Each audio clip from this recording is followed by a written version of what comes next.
In a world where change is the only constant, Mo Shamil stands at the forefront, guiding title professionals to not just grow their businesses, but to master the art of innovation. With every episode, you're handed the keys to unlock unparalleled growth and stay ahead of the curve. Get ready for a transformative journey.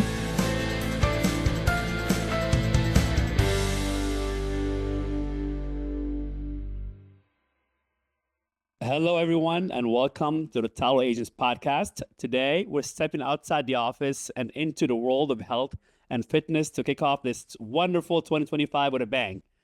If you're ready to boost your energy, sharpen your focus, and make this your healthiest year yet, you're in for a treat. Join us today, an incredible friend of mine, Coach Rami Odeh, a fitness expert with over 30 years of experience transforming lives. From tackling fitness myths to sharing the latest trends in health and nutrition. Rami's insights will inspire you to take charge of your well-being. So grab your headphones and let's start the journey to a healthier, stronger you. Let's go. Welcome, Rami. All right. Good to see you, Mo. I'm excited. We're all going to work out for 2 hours. Welcome, Coach Rami. Yeah. We're just going to do a workout for 2 hours, right? Is that what we're doing Let's today? go. How many push-ups? Let's do it. Let's kick off this podcast. Can you share, in the year 2025, can you share your personal fitness journey and what inspired you to transition from endurance sports to strength training? I love it. So how much time do we have, Mo? Can I do this in 7 hours or, how long are we going to go? As long as it takes. Health is very important. Energy and fitness is the key. Love it, man. Yeah, it's been a passion of mine for a long time, ever since I was a kid. As a kid, I raced semi-professional motorcycles, motocross for a long time, and I got into fitness to kind of make that better, like to become a better racer. And that kind of morphed from there, got into running, absolutely hated running, which is integral to my story because I ended up becoming an ultra marathoner, which is pretty crazy. Used running to become better at motocross. Then I really got into running for itself.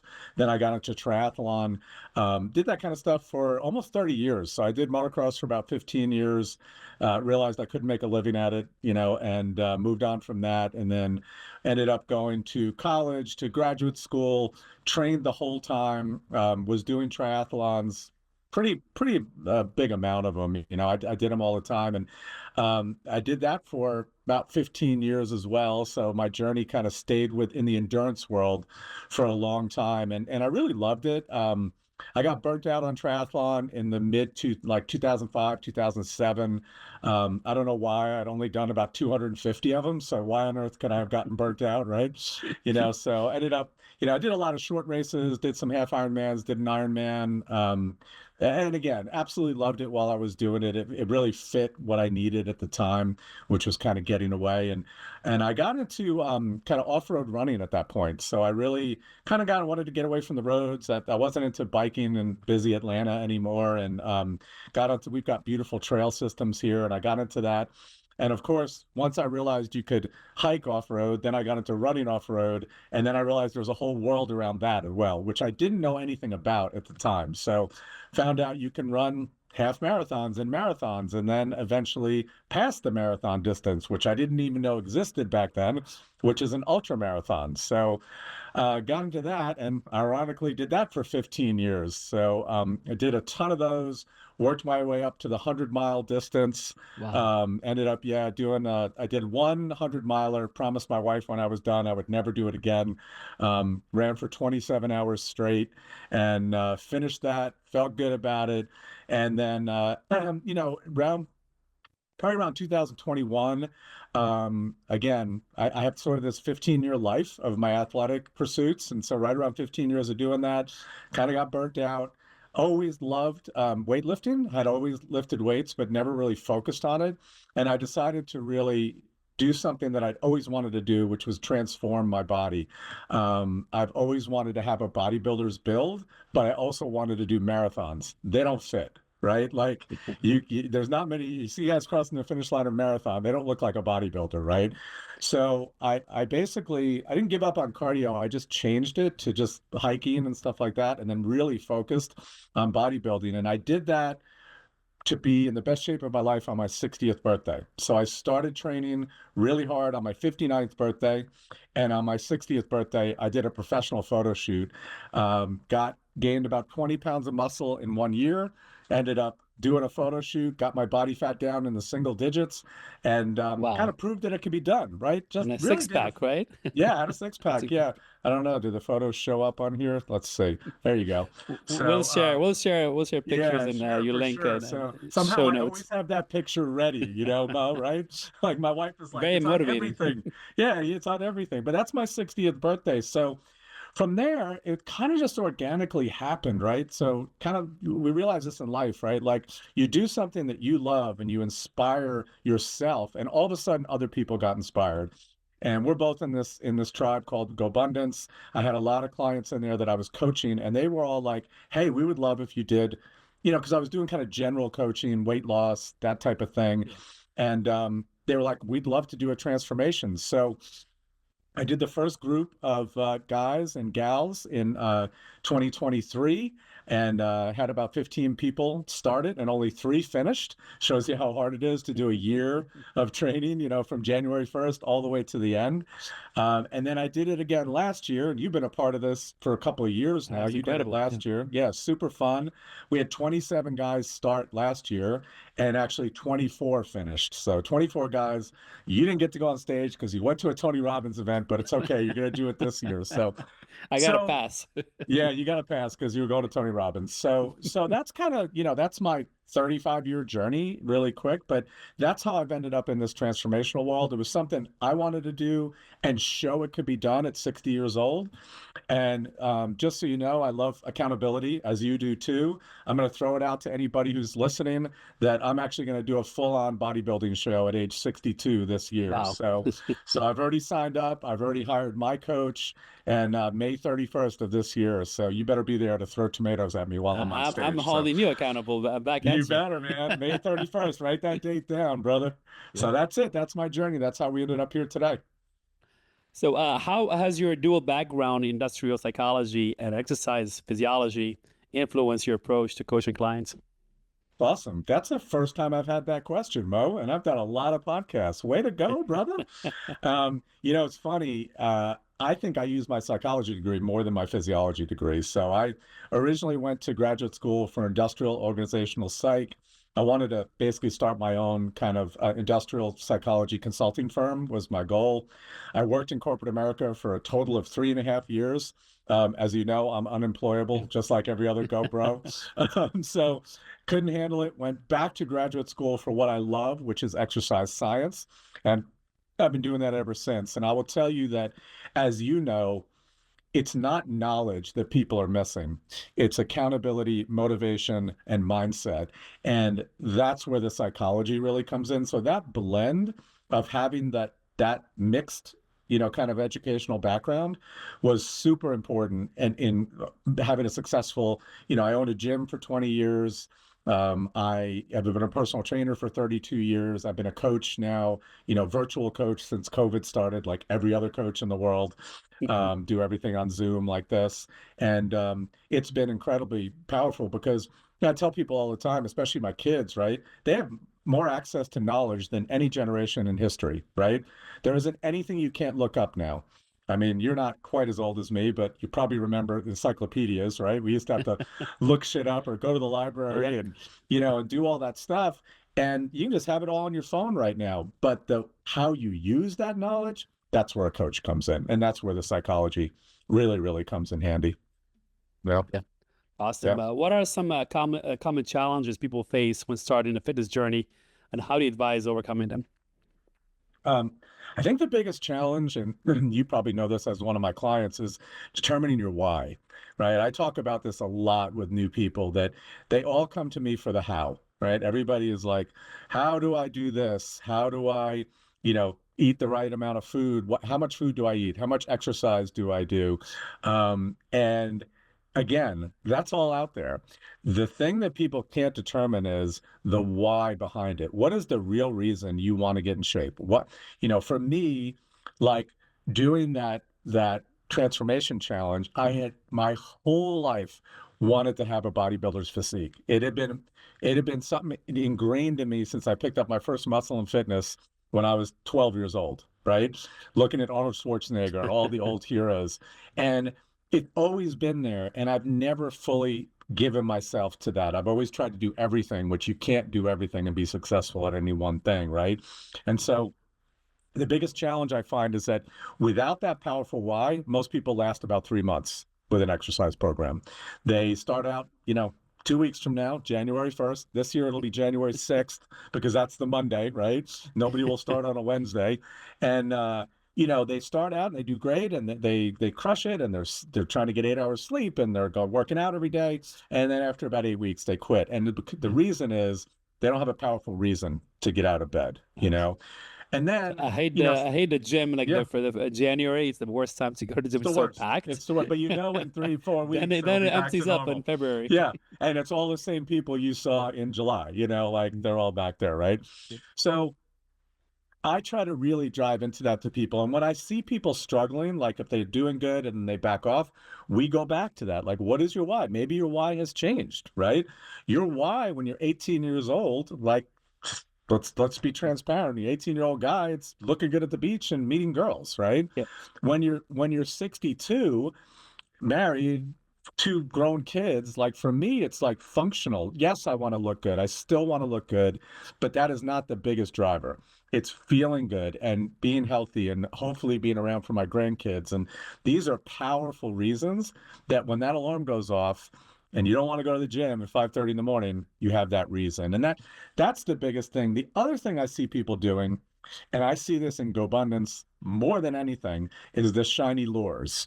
Everybody's looking for, oh, look, fasting's a good thing to do. Oh, cold plunge. Oh, sauna. Yeah. The fads, right? None of those things are bad. They all have a place in your whole fitness regime. Problem is people ignore sleep and weight training and cardio and a proper diet, like the foundation. They don't do that, but they're like, what if I do NAD injections? Will that make me stronger? And I'm like, actually lifting weights will make you stronger. NAD can help on top of everything else.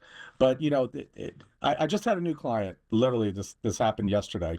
And we're talking about the basics, which is like tracking your food and letting me see what you eat. And he's like, well, what if I just drink 20 cups of green tea a day? I saw that on the internet. I'm like, oh my God, this is going to be not sustainable. It's sustainable. Yeah. And it's not the foundation, right? Yeah. So I think with all this stuff and with social media and we're getting bombarded with all this stuff, we get dragged into these shiny lures instead of focusing on the foundations. Now, if you're doing all the foundations, right?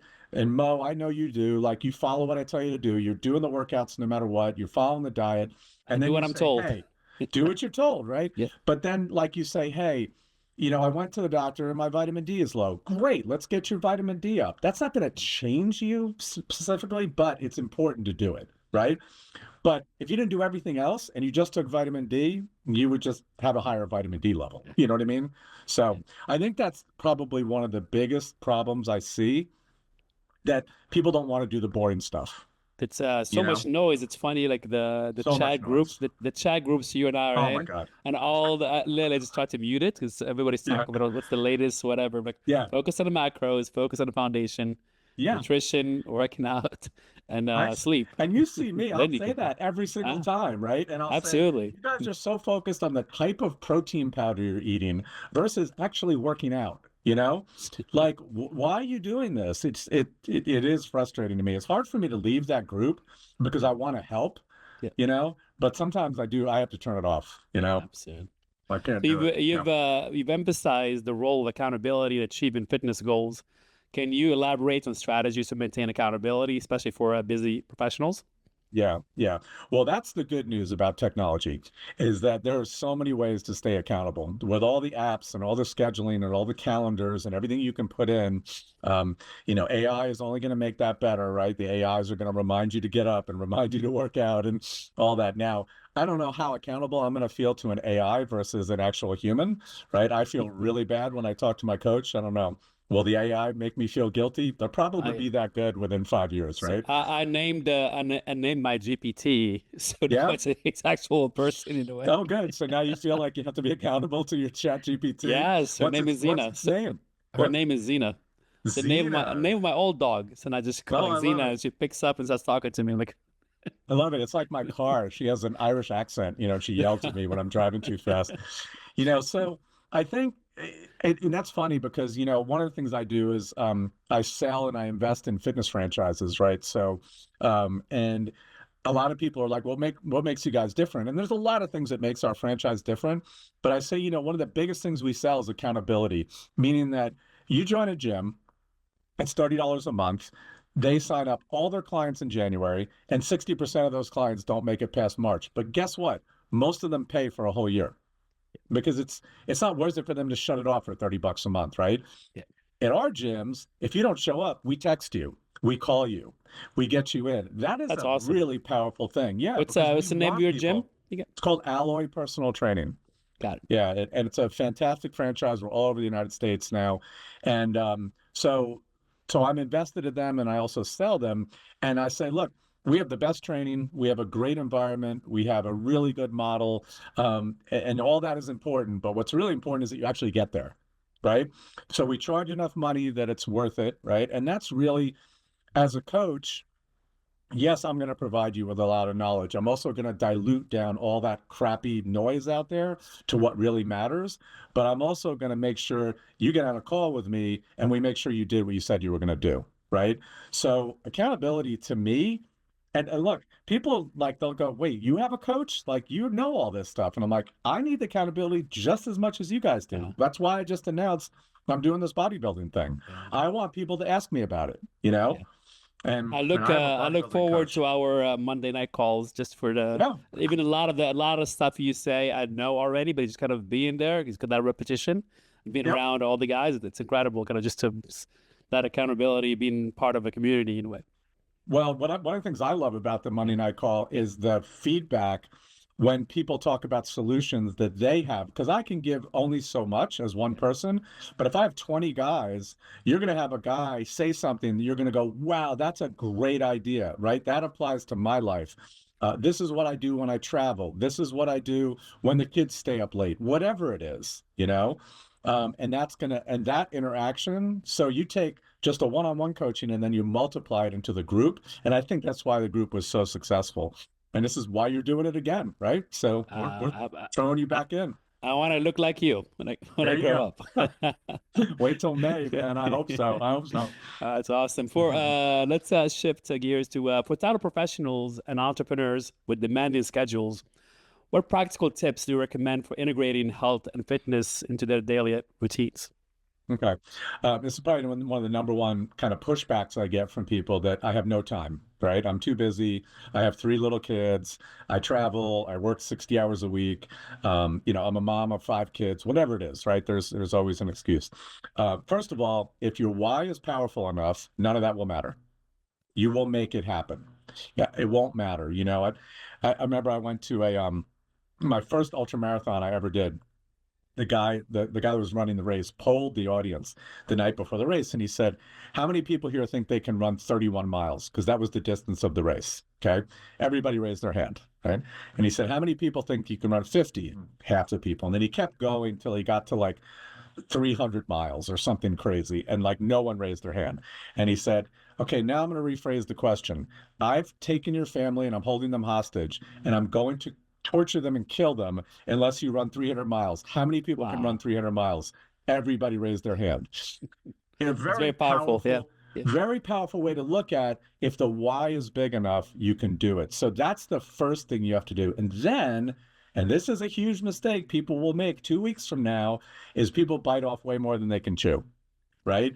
I'm going to work out 6 days a week. I'm going to sleep 8 hours. I'm going to eat a perfect diet. I'm going to drink a gallon of water. And it's overwhelming, right? So I say bite size, start with what you can do. If you look at, I'm a big fan of Atomic Habits, James Clear's book. Yeah. I love that book. And he talks about getting people to go to the gym. The first thing he does is just have them get up and put their running shorts on. That's it. They do that for a week. And it sounds like awful. Like, that's it? Like, you're getting no results from that. But you do something you know you can do, right? And then breaking down those kind of barriers there, right? Like when I used to swim before graduate school at 5:30 in the morning. I literally would go to bed with my swimsuit on because it was one less thing to do at 4:30 in the morning, right? And I had my banana and my coffee already made. Like I just got down all the barriers, I would knock them down, right? But I didn't start out like I talked about my athletic career, right? I did not start out running marathons and ultra marathons. I started out with a 1/4 mile run, and I could barely do that. I've written a couple of books about it, and in my book, I say I could not run around my block a 1/4 mile without stopping when I started, right? And then whatever, 15, 20 years later, I ran 100 miles straight. So, but I didn't start there. And that's the big thing, is like finding something that gives you enough where you feel something from it, but not so much that you're overwhelmed. Does that make sense? And Yeah. I also want to add one of the tools I use, and not just me, but got with somebody else, and Yeah. it's literally the power of a calendar. Yeah. Like if it's for me, like if it's not on the calendar, it does not exist. Like 100%. as you plan your year, your quarter, your month, your week, your day, you have to build those fundamental blocks. Like my number one for each day is working out. Yep. Like literally, Same it's thing. first on the calendar. So Yeah. then you build your day around it. So for those people that Yep. say they don't have time, whatever. So it's all your why and your priorities. But if you put that as your number one block, then you start building your day around it. That's another way to Super kind of, good. it's very powerful leverage. Super good point. Yeah. And I find that like most people, they build their calendar and then if there's time, they'll exercise. Well, that'll never So, work. Especially if they're like, well, if after work, if I feel like it, I'll do it. No one feels like doing it after work, right? So most people do better in the mornings. But the only people that are successful after work are the ones that schedule it. Like most of our clients, like in our gyms, they don't even go home. They book the appointment on their way home from work. Because if they go home and sit on the couch or start playing with the kids or whatever, it's done, right?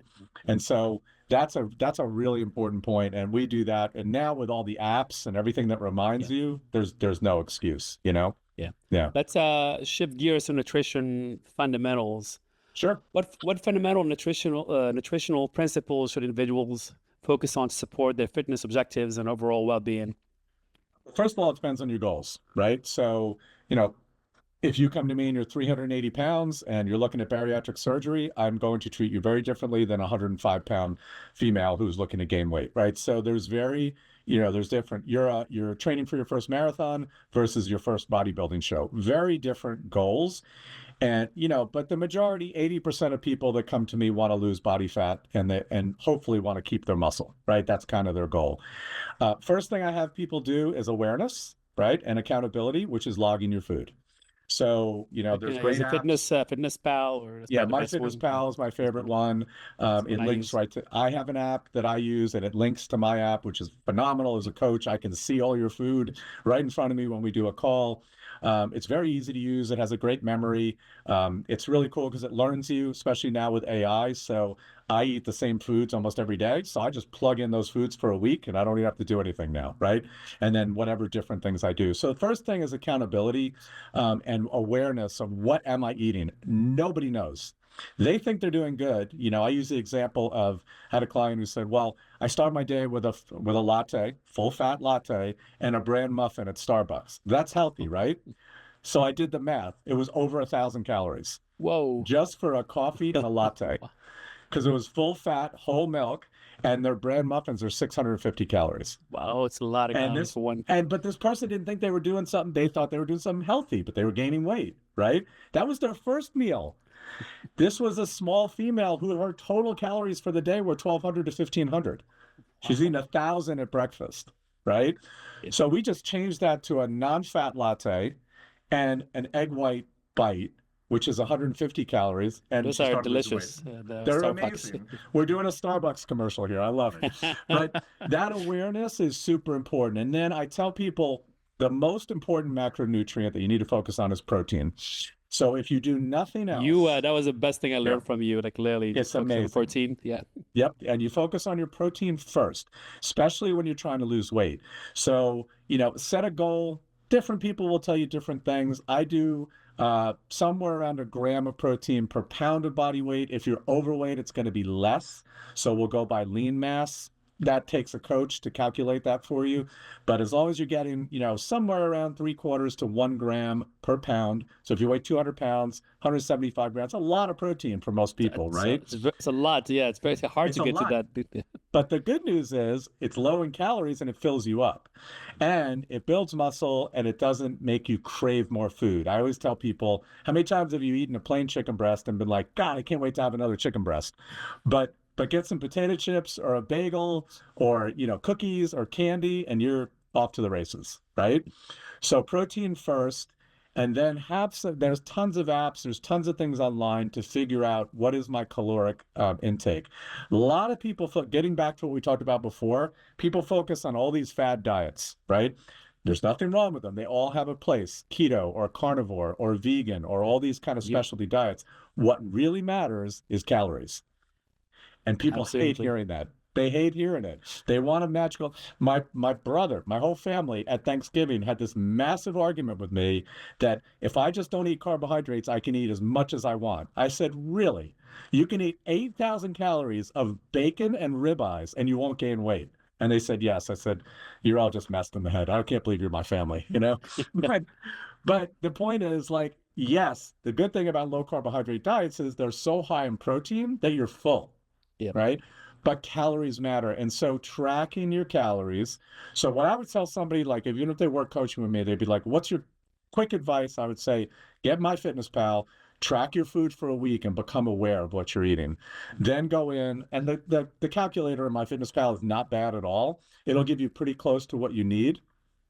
The other thing people do that's a huge mistake is they go for a 3-mile walk and their little watch tells them they burn 350 calories or 400, which is, first of all, is wrong. It's way overestimating it. And then they eat that amount. They go, well, I can eat 400 extra calories. It doesn't work that way. It just doesn't work that way. I don't count the caloric burn of exercise hardly at all for people, unless they're like a professional triathlete who's doing 6 hours a day. Then I have to adjust the calories. For most people, get your base calories and then look. If you're losing about 1% of your body weight per week, you figured it out. If you're not, you need to eat less. If you're trying to gain weight, and you and I, we go through cycles, right? You're going to have a time where you're putting on muscle and then a time when you're burning fat. So, that's sort of, 5 hours of nutrition in 3 minutes. But that's really the most important thing. So we're talking about appetite and nutrition. What's the latest on the semaglutide and GLP-1s? That's number one question I get all the time. It's a super hot topic. First of all, they absolutely work, right? Nobody debates that. It's the best-selling drug of all time. It just passed Viagra, so there you go. So it's super, super popular. They work a couple of different ways. I will tell you that I don't think they've actually figured out all the ways that it works, because there's people that do it and then they stop taking it and they're still losing weight. So there's something that's being changed in people's brain chemistry, but it's not everyone. Hardwiring might be different. That's not everyone, by the way. Some people do really well, go off it and gain all the weight back. So the caveat, the one thing I want everybody to hear, and I love when Peter Attia talks about this, is that if you have to lift weights and you have to eat protein when you're on one of those, because you will lose up to half of your weight will be muscle if you don't do that. By the way, if you lift weights, like you saw this when we did the cut last year, you didn't lose any muscle because you were still lifting 4 or 5 days a week, right? In fact, you can gain muscle during a cut, which is not easy, but you can. So these things absolutely work. I've seen incredibly good results. I've seen some people get not much out of them, and I've seen some people sick as dogs. I think it's super individual. I know that some of them act a little differently, tirzepatide versus semaglutide, that it has less GI upset. It depends on the amount. What I'm excited about, there's a couple of things I'm excited about with them. One is that there are people looking at microdosing them. So you do your cycle, you lose 30 pounds, and then you go on a really low dose, basically like insulin, for the rest of your life, and you just never gain the weight back. That's exciting. The other thing that they didn't even predict is what it's doing for addiction. It is curing major Yeah, people are giving up drinking and pornography and gambling and, all this stuff Smoking. that smoking. Yeah, yeah. Like they didn't even know, giving up sugar, without even thinking about it because it's changing that brain chemistry. I have a client who's lost 150 pounds. She was 300, now she's 150. It's pretty crazy, Wow. right? Yeah, she looks amazing. And I said, what did it do for you? Besides cutting your appetite, we know that, right? She said, it turned off the noise in my head. Because people that get that big, there's a chemistry in their brain that's always thinking about food, and it's different. People think, oh, everybody's the same. It's not true. I know people. I look at like my son, for instance. He's 6'4", and at one point he was 148 pounds. He's a rail, right? We've got him to 180 now. Like I've been feeding him protein shakes and all this. He's like, Dad, I just can give or take food. Like I can go a day and not even think about food. His brain doesn't work that way. I know other people that all day they think about food. And that chemistry is turning it off. So I think it's really exciting. What I don't like seeing is people that do it and don't exercise and don't eat protein. They look terrible. You see their bodies are just floppy. There's one thing, you and I have said this term to each other, the skinny fat term, which is what I was when I was an ultramarathoner. Like in clothes, I looked fine, but with my shirt off, I had like no muscle definition. That's not a good look. It's also not healthy. It's healthier. Like if somebody weighs 250 and they get down to 180, they're definitely a healthier human, but I want them to have muscle as well. So, that's the issue. There's no reason why people can't lift while they're doing it. So, but yeah, it's popular. I think it's 1 in 8 people in the United States have done a prescription for it. Is that crazy? Wow. Yeah. So how can, let's talk about aging and fitness. Sure. How can individuals adapt their fitness routine as they age to ensure longevity and prevent injury? Most important, injury. Well, I have a little different take on this because I'm kind of messed up in the head, but I don't think you should change as you age. Now, I think you should be aware that I'm not deadlifting as heavy as I did when I was 20, that's 62, right? Yeah. But that doesn't mean I couldn't. In other words, like if that was my goal right now, if you said to me, Rami, I don't think you can deadlift 500 pounds. I would say, Mo, in a year, I'm going to deadlift 500 pounds. And I know I could do it, right? But I would focus on that and I would really do that. I think what happens is when people age, they start to use that word can't. And I hate that word. I don't mind won't. Like, I won't drop out of an airplane. I could. I just have zero desire to do it. Like the risk doesn't, the reward doesn't work for me, right? But that's not to say that it's not a cool thing to do. So I think we should, as we age, we should definitely be respectful of what happens.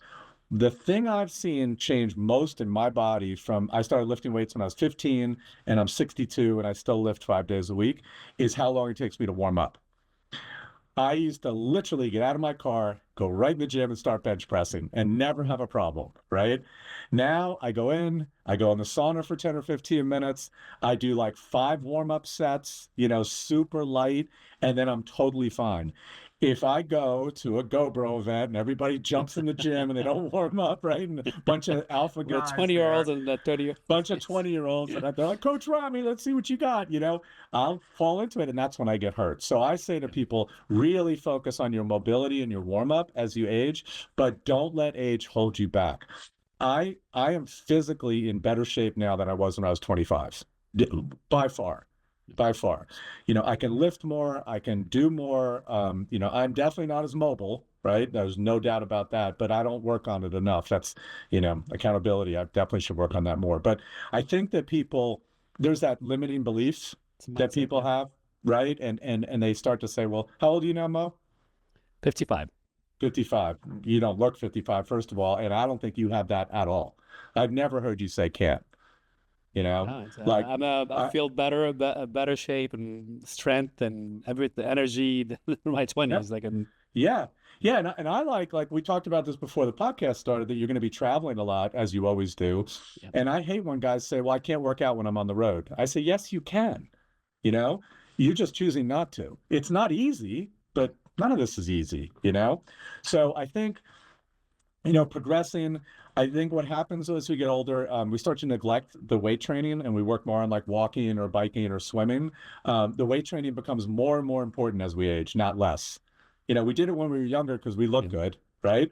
But They now you say got to do it to live. lifting is the fountain of youth. I guess they say. Yes, 100%. 100%. Muscle tissue is the useful tissue, right?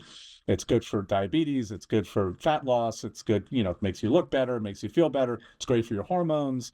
Having more muscle and less fat is the way to go, And so I think, the good news about weight training, it doesn't take a lot of time. It takes effort, but it really doesn't. 45 minutes to an hour in the gym and you're good to go. It's People can, fun. yeah. I enjoy the lifting more than doing cardio. Yeah, most most of the guys I know do too. And Yeah. I've gotten like that. I was a cardio addict, and I love hiking now, right? But like running doesn't call to me anymore. I think I did a bit too much of it, but we running 100 miles. Yeah. Let's stick with mindset. What Sure. role does mindset play in achieving health goals, and how can individuals cultivate a positive and resilient mindset towards fitness? Oh, these are amazing questions that you're just coming up with right out of your head. It's incredible. It's amazing how much you have That's these. how These are amazing I awesome. am. You are, you are. It's all from Me and my listening. Xena. Yeah, that's right. Zena helped you out. Your chat GPT did them all. I'm sure you plugged that in. That's awesome. So, mindset is like we getting back to the why, right? Is so, so important. And, I'll give you an example of getting sick, right? And so I have this theory that everybody gets sick, myself included. I just picked up something my wife and I was brutal, right? Did we stay home? Did we stay in bed? We had a trip scheduled. Both of us were sick as dogs, like almost walking pneumonia. We had a trip scheduled to Turks and Caicos with best friends. Did we cancel it? Nope. What did we do? We sucked it up and we went, right? And we had a great time and we took care of ourselves. We didn't overdo it or whatever. But my mindset is the minute you start talking about, I'm sick, I'm tired, my back hurts. Look, we all have all of that, myself included, right? I raced motorcycles for 15 years. You think my body's not dinged up? I just went and did stem cells earlier this year, and the guy was like, "Oh, I can tell you raced motocross." Like he was doing an ultrasound. How'd that go, Huh? by the way? How Oh, was we'll it? talk about it. Yeah, I'll talk about it after. But yeah, I'll tell you about that experience. It was amazing. Um, but if I talked about all that stuff all day, that's all I would think about. So my takeaway for your listeners is if you can do this thing where I call it don't give it energy. Like like if I coughed right now, you'd say, "Oh, are you sick?" I'd say, "I'm great." Even though I know I'm dealing with something, right? Because if I said, "Yeah, I'm sick," all of a sudden I would feel my shoulders would roll forward, I would feel bad. But if I say I'm fine, I'm fine, What is it, the Navy SEALs? They say, unless the bone's sticking out, you just keep going. But yeah, so getting back to that, like, just to take a tangent, I'm not a big surgery guy, and I've had tons of injuries, mostly from motocross and some from, ultra marathons and triathlons and stuff. And Brett in our group that is connected to a group down in Costa Rica that does actual stem cells. They're not legal in the United States to do live stem cells. You can do PRP and Yeah. things like that, which aren't bad. They're just not the same Not the level. same. Yeah. No. And I'm going to tell you, so I've been really, really blessed. Having been a runner since I'm 15, this is really ironic. I never had knee pain until I stopped running. Isn't that weird? Wow. Yeah. Yeah, and who knows why, right? Maybe the running was holding me together or something, but I started to develop horrible knee pain like about a year ago, to the point, and I never told anybody this, nobody knew it. I used to have to use a railing to pull myself up the stairs. And what got me, Mo, and we were talking about mindset, I was playing pickleball with my kids, and both of them said, "You're moving like an old man." That was it. Because I was kind of shuffling, because my knees hurt so bad. So I talked to Brett. I said, "We got to do something, man. I don't even want to get an MRI. I don't want to know what's going on. Let's let the stem cells fix it." Went down. I ended up doing 6 different areas in my body because, when they ultrasounded, they found a bunch of stuff and I had a ton of pain in other areas. My knees are 100% pain-free. Wow. And it was a torn meniscus in one and a torn ligament in the other. I'm going to go back down and redo the ultrasound, and I'm going to show the comparison on our Facebook group of my knees 1 year apart. So I'm super excited. So really, really cool way to let your body heal itself, Yeah. Yeah. And was another fun. thing I would like to add as far as mindset, you know how we spend more time in autopilot, Uh-huh. but it's how we're wired. Like we're not conscious majority of the time. right? So Very we true. want to kind of be more intentional with our when we're in autopilot by setting up little steps or putting stuff on the calendar. So when you're autopilot, you're still doing stuff that kind of still take you to your goal versus kind of just drifting away. Then all of a sudden the day is over and you forgot to work out. Yeah, Just I love it. literally set yourself up with success by scheduling things and making things a lot simpler and stuff, kind of just incremental kind of progression versus. Yeah, I call that proactive instead of reactive, right? So I think we go through a whole day in a reactive mode. Yeah. We wait till there's catastrophes instead of trying to get ahead of things or planning. And working out is a great example. Or nutrition. Like people will say, oh, I got really, really hungry and I was driving and I saw McDonald's. Well, had you had a protein bar with you or a protein shake, which is so easy, right? You would have just fruit or whatever it may be, whatever, something healthy where, and I pre-prep all my food or I do meal service, right? Like I do this all day. I'm either on calls or on Zooms. So I do a lot of liquid calories. I do a lot of protein shakes. And then when I have a break, the meal's already made. So you don't want to think about it. Take the whole thought process out of it. Just all that decision fatigue goes away. And by the way, when I don't do that, because I'm human, I mess up on my diet. 100%. You know, like if I don't, like I'll even plan ahead. Here's a great tip for your listeners. Say you're really on a strict diet plan, like you're going to eat 2,000 calories a day. That's your limit, right? But you want to go out to dinner with your family. Plug in the dinner in the morning and then eat around it. By the way, you will not eat a lot during the day. I'm just telling you, because most dinners out are 1,000 to 1,500 calories, right? But like even when I'm on a really strict, like when I do my cut, I still like to go out for a steak once in a while or something. And my coach says, yeah, that's fine. Just work around it. So I'll plug in. And by the way, a steak and broccoli and a potato, no bread, no appetizer, no dessert is still 1,000 calories at like a Longhorn. Wow. Yeah. And that's a healthy meal. So add in 4 pieces of bread, couple of cocktails, appetizer, fried appetizer, 3,000 calories. Yeah, 2,500 to 3,000 on average when you go out. And so the best thing is to just not go out that much. But I enjoy going out to dinner, so that's a good thing. So that gets back to what you just said, is that intentional. Okay, I know I'm going out to dinner, and boy, a lot of times you'll do that and you'll say, "Oh, I wanted to have pizza tonight." It's not worth it. I could have like 2 slices, and that's, one slice of pizza at our local place is 450 calories. So it's the most depressing Zoom you've ever done for your people. But that's real. That's real.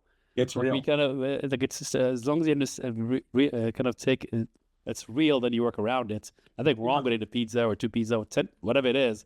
Yeah. But don't go past it. Just plug it in and work around it. Like the rest of the day, if you want to eat healthier snacks or whatever.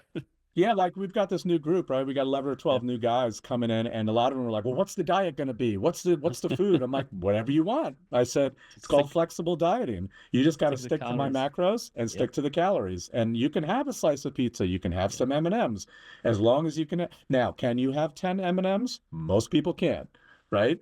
But I can have 1 slice of pizza, right? It can fill me up. I'm totally fine. I can have 1 of something. I can't have 1 Halloween candy. Doesn't work for me. Right? I'm going to have 50. Yeah. So you just got to know, I think, knowing yourself. And then getting back to the mindset, your awareness, and like what you just said is so important, Mo, honesty. A lot of us are really, it's hard for me to be able to say that. You're like, whoa, coach just said he can't eat 1, piece of candy. I can't. I have an addictive personality. That's why I ran 100 miles, So. Yeah. That's the beauty, like working with you. Like you have this allotment of calories and percentage of protein versus carb versus fat. You can work around it, eat whatever you want. Yeah, as long as you hit those, which is beautiful. Like it's not very restrictive in a way.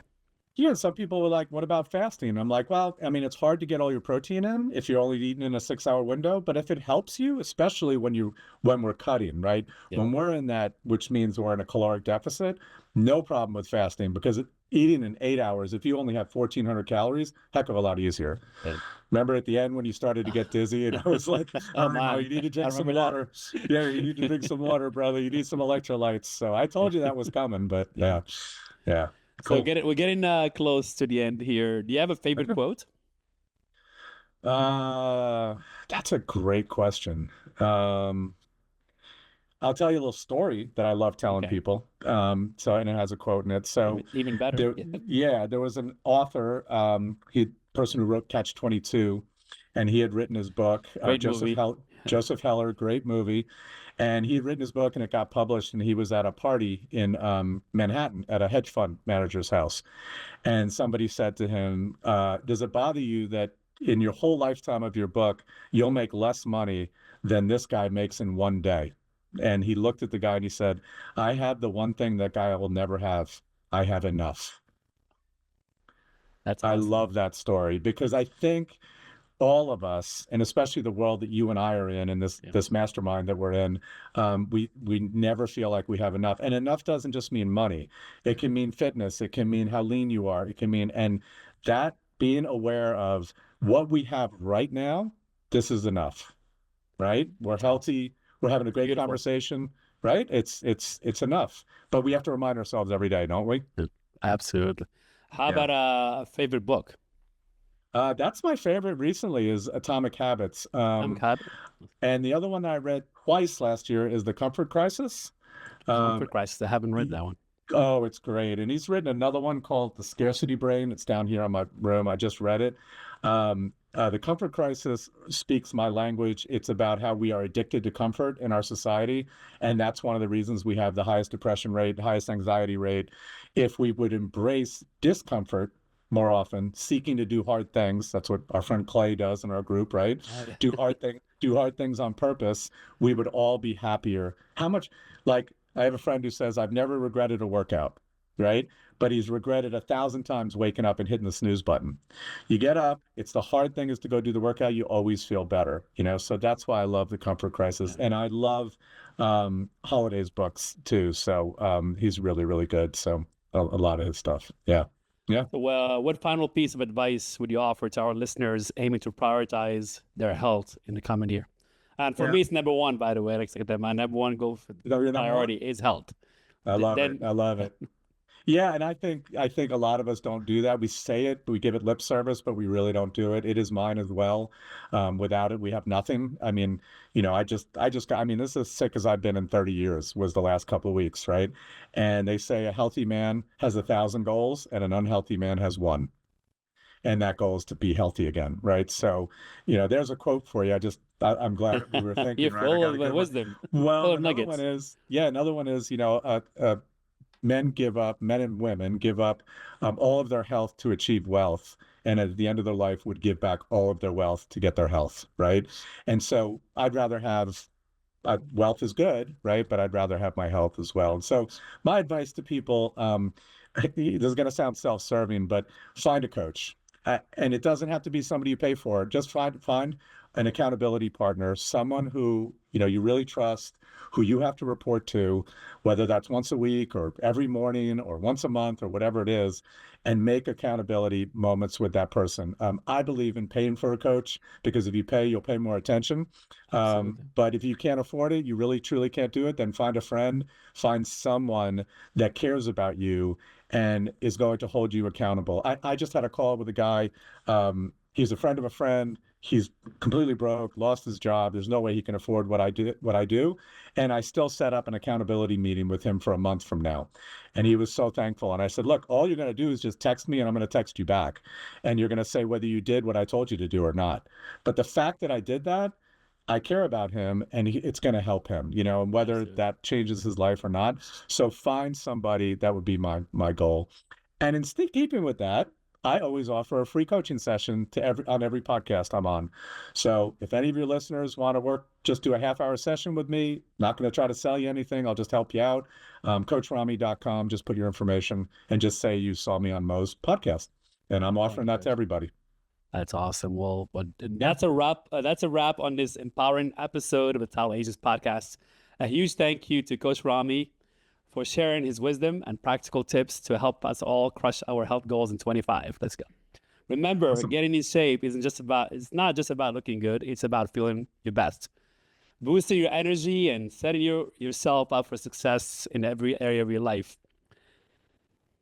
If you're ready to dive deeper, check out the show notes for links to Rami's resources and expert advice. Don't forget to hit the subscribe button so you never miss an episode. Here's to a healthy, happy, and successful year ahead.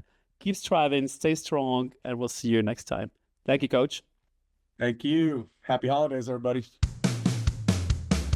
In a world where change is the only constant, Mohs Shamil stands at the forefront, guiding title professionals to not just grow their businesses, but to master the art of innovation.